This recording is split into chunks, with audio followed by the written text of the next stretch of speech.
Everybody, it's Chris Kozowski with Park Power, and today we're here at the actually brand new Boys and Girls Club of Strathcona County Canteen Youth Hub here in Sherwood Park, and it's pretty exciting. And we're here with Brock from the Boys and Girls Club, and he's going to run us through a little tour. So Brock, maybe firstly you could just give us a rundown of the club, how long you've been around, what kind of services you provide to the community. Absolutely. So first off, thanks for coming out and seeing the space today. The Boys and Girls Club of Strathcona County has been in Sherwood Park since 2001. So right now our programs are growing every single year. Before and after school care program is what our main objective is in our county. In the last 5 years, we've definitely stretched out to obviously our youth programs are growing exponentially. We have a nature program for preschool age children, and so we've taken that five-finger approach where we're expanding into the community and making sure that children from 3 years old all the way up to 24 have an option within our program. So we serve about 3,000 children and youth a year in our summer camps and PD Day programs and satellite locations within rural. Yep. Strathcona County, so we're growing and we're continuing to, and this is the physical evidence of the growth that we've had. Totally. So tell us about this new space. Yeah, so our Canteen Youth Hub. Where is it? It's right in the smack dab heart of Strathcona County. So we're on Sherwood Drive in the old Franklin's Inn. I'm going to say it's the Sherwood Park and Hotel across the way from the library and County Hall. Our location here is very central. We did a lot of research on where we could put ourselves adjacent to schools where youth could come and access it after school.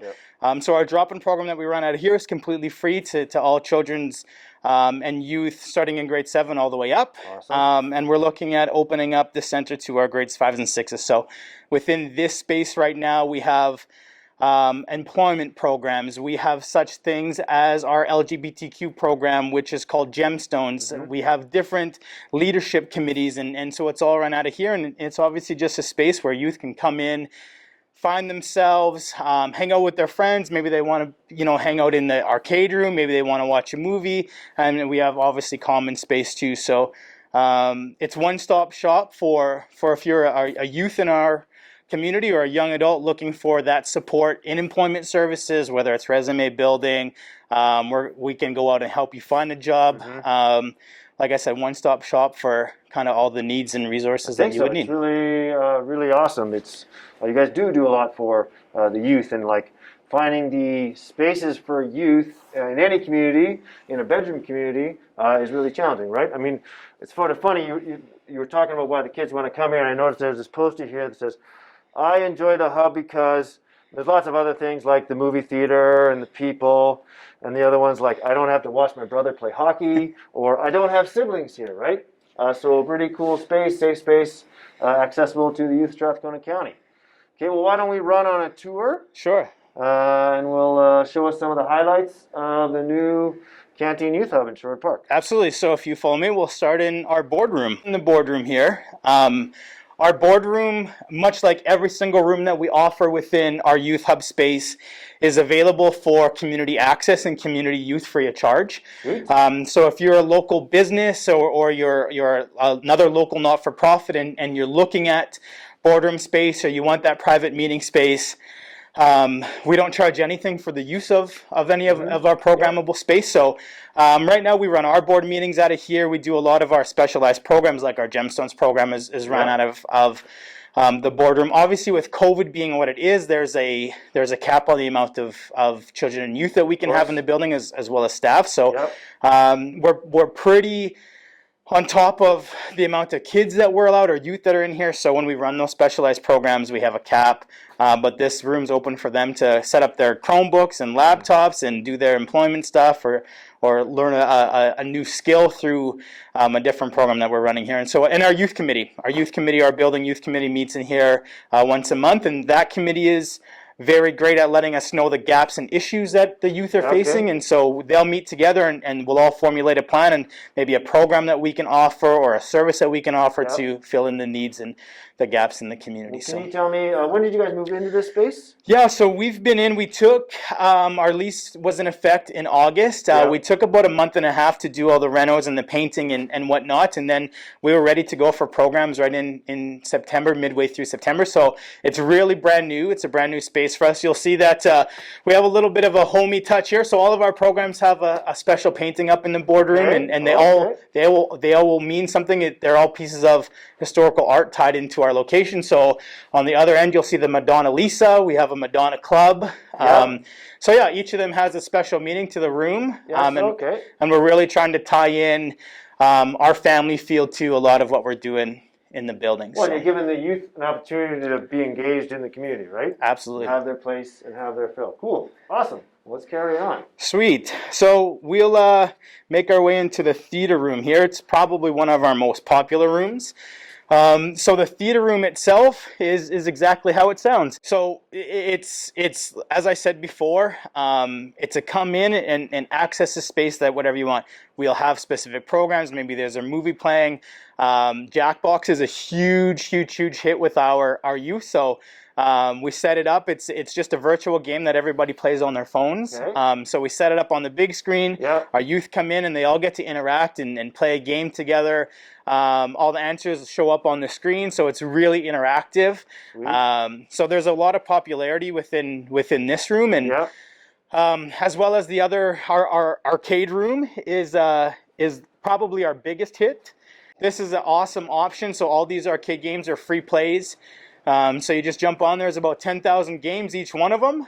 And so there's some old classics like Donkey Kong, NHL 94. It's all on there. And obviously with the needs and wants of youth today, all of our TVs are set up on the same system. So if you wanted to have a birthday party here and play Fortnite, maybe you wanted to come in and have a big gaming tournament, all of these TVs can set up to one network and allow your friends and whoever's here visiting the canteen with you to all be interactive on that Man, I'm so excited system. I get to play Zwackery. I've never even heard of Zwackery. That's really cool. It's pretty sweet.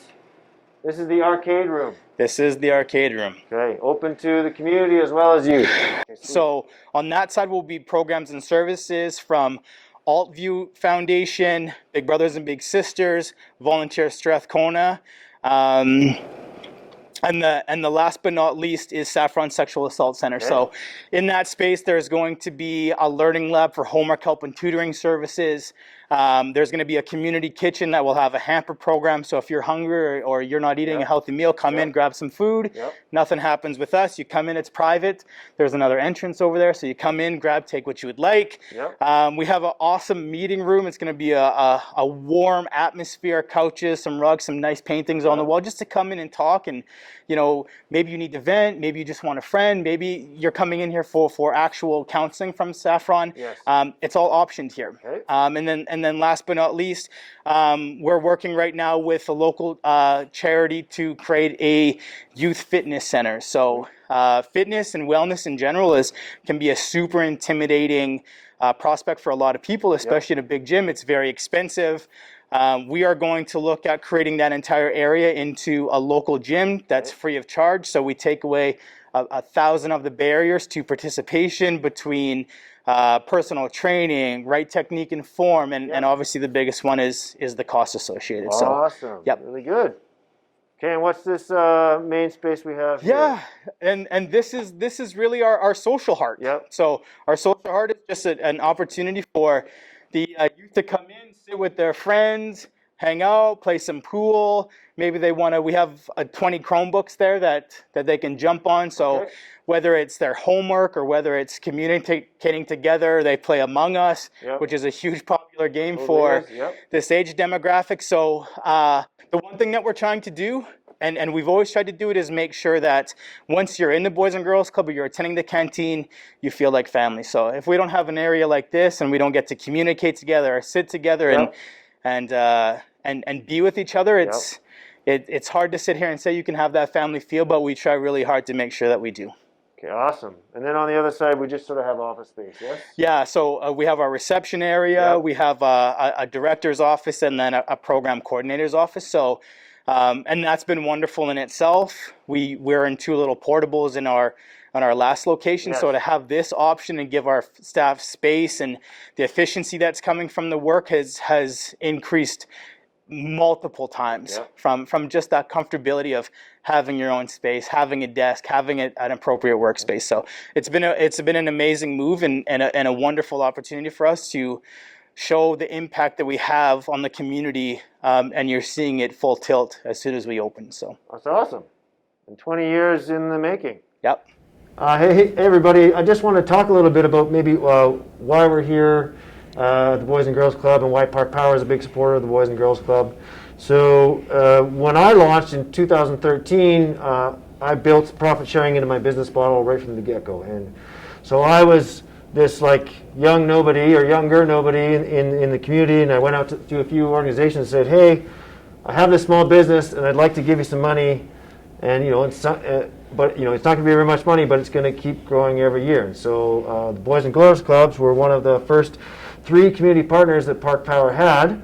And so since for the last 6 years, I've been sharing a portion of Park Power's profit with the Boys and Girls Club, and coming to here today and seeing the growth of the programming, seeing the growth of the organization, and what the value they're adding in the community, it just really, I guess, certifies my belief in that what I'm doing and what my business is doing for this organization is good.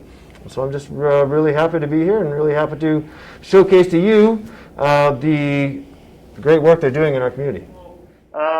It's the time of year where Park Power gives its money back to the community.